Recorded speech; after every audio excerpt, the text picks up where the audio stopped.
वेदांत channel पर आप सबका स्वागत है। आज हम पढ़ेंगे कविता शाम एक किसान पाठ 8। ये जो हमारी कक्षा 7 का है, वसंत पार्ट 2।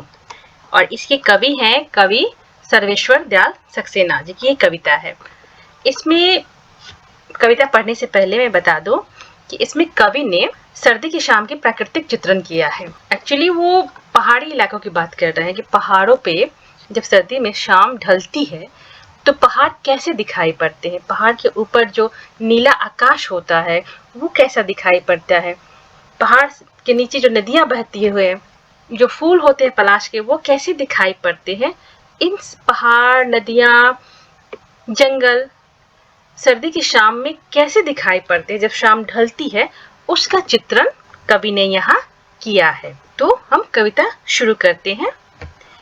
आकाश का साफा बांधकर सूरज की चीलम खींचता बैठा है पहाड़। साफा का मतलब होता है पगड़ी, जैसे ये दिख रहा है कि किसान जो है पगड़ी बांधे हुए बैठा हुआ है। चीलम का मतलब होता है चीलम जो होती है ना, एक तंबाकू पीने के लिए एक मिट्टी की पाइप जैसा बना होता है, उसे हम चिलम कहते हैं।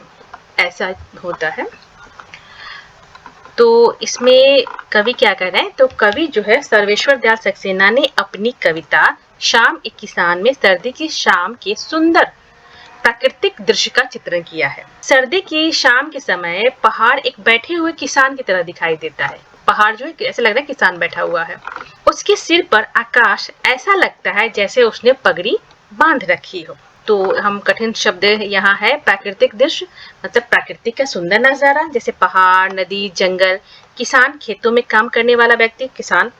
साफा मतलब पगड़ी होती है और चिलम तंबाकू पीने के लिए प्रयोग की जाने वाली मिट्टी की पाइप। आगे हम बढ़ते हैं। घुटनों पर पड़ी है नदी चादर सी, पास ही दहक रही है पलाश के जंगल की अंगीठी। अंधकार दूर पूर्व में सिमटा बैठा है भेड़ों के गल्ले सा। नदी चादर सी मतलब नदी जो है पहाड़ के नीचे जो नदियां बह रही है वो चादर जैसी लग रही है। ऐसा लग रहा है जैसे किसान जो है अपने पैरों पे चादर रखे हुए है, चादर सी। पास ही दहक रही, दहकने का मतलब है ना जब बिना ज्वाला की आग जले तो उसे दहकना कहते हैं। ऐसे अंगीठी, अंगीठी का मतलब होता है लकड़ी या कोयले की बनी हुई भट्टी जो होती है जिसमें हम आग जलाते हैं, उसको अंगीठी कहते हैं। सिमटा मतलब इकट्ठा करना, और गल्ले मतलब झुंड, भेड़ों का झुंड। तो यहाँ है कि पहाड़ के नीचे बहती नदी उसके घुटनों पर पड़ी चादर जैसी लगती है। पहाड़ जो किसान के जैसा दिखाई पड़ रहा है, तो नदी ऐसा लग रहा है कि उस किसान के घुटनों पर एक चादर रखी हुई है। पास में पलाश के पेड़ों पर खिले लाल लाल फूल जलती हुई अंगीठी की तरह दिखते हैं। पूर्व दिशा में गहराता हुआ अंधेरा बैठी हुई भेड़ों के झुंड की तरह लगता है। पश्चिम दिशा में डूबता सूरज चिलम में सुलगती आग की तरह दिखाई देता है।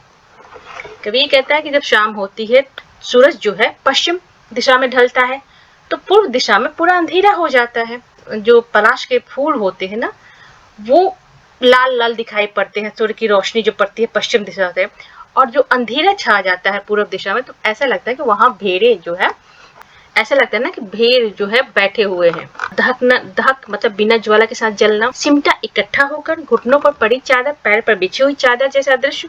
पलाश एक तरह का पेड़ जिसके फूल लाल रंग के होते हैं। अंगीठी कोयले या लकड़ी से जलने वाली छोटी भट्टी होती है जिसमें कोयला या लकड़ी जलाते हैं। झुंड होता है एक साथ रहने वाले कई जानवरों। गल्ला, अब अचानक बोला मोर, जैसे किसी ने आवाज दी। सुनते हो, चिलम औंधी, धुआं उठा, सूरज डूबा, अंधेरा छा गया। कवि कहते हैं कि इस शांत वातावरण में अचानक एक मोर बोल उठता है, जैसे किसी ने आवाज लगाई हो, सुनते हो। फिर अचानक सब बदल जाता है। चिलम उलट जाती है, आग बुझ जाती है, धुआं उठता है, सूरज डूब जाता है और चारों तरफ अंधेरा छा जाता है।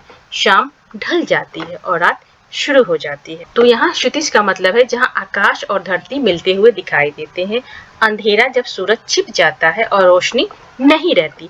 सुलगती आग, धीमे धीमे जलती हुई आग, और अदृश्य जो दिखाई नहीं देता। ढलना, धीरे धीरे खत्म होना, जैसे शाम धीरे धीरे ढलती है और अंधेरा हो जाता है। अचानक तो अंधेरा नहीं होता ना, धीरे धीरे शाम ढलती है। गोधूली बेला लालिमा होती है, फिर कालिमा, फिर धीरे धीरे रात हो जाती है। तो कवि वहाँ यही बता रहे हैं। तो इस पूरी कविता में कवि ने एक सर्दी की सुंदर शाम का प्राकृतिक चित्रण किया है, जिसमें उन्होंने पहाड़ को एक किसान के रूप में दिखाया है। आकाश को ऐसा लग रहा है कि पहाड़ जो है अपने ऊपर एक पगड़ी बांधे हुए हैं। पहाड़ के नीचे जो नदियां बहती हैं, पहाड़ के नीचे जो नदियां बह रही हैं, वह ऐसा लग रहा है कि जो किसान किसान के घुटनों पर एक चादर बिछी हुई है। दूर पश्चिम दिशा में जो सूरज डूब रहा है, ऐसा लग रहा है कि चिलम वहां सुलग रही है। और पूरब दिशा में जो अंधेरा छा गया है, तो वहां लग रहा है भेड़ों का झुंड जो है बैठा हुआ है। पलाश के फूल जो है वो लाल लाल, सूर्य की रोशनी पड़ने से लाल लाल अंगीठी की तरह, दहकते हुए आग की तरह दिखाई देते हैं। तो कवि ने यहाँ बहुत ही खूबसूरत प्राकृतिक चित्रण किया है इस कविता में। तो हमारी ये कविता और उसके भावार्थ यहाँ खत्म हुए। आगे की वीडियो में हम इसके प्रश्न उत्तर करेंगे।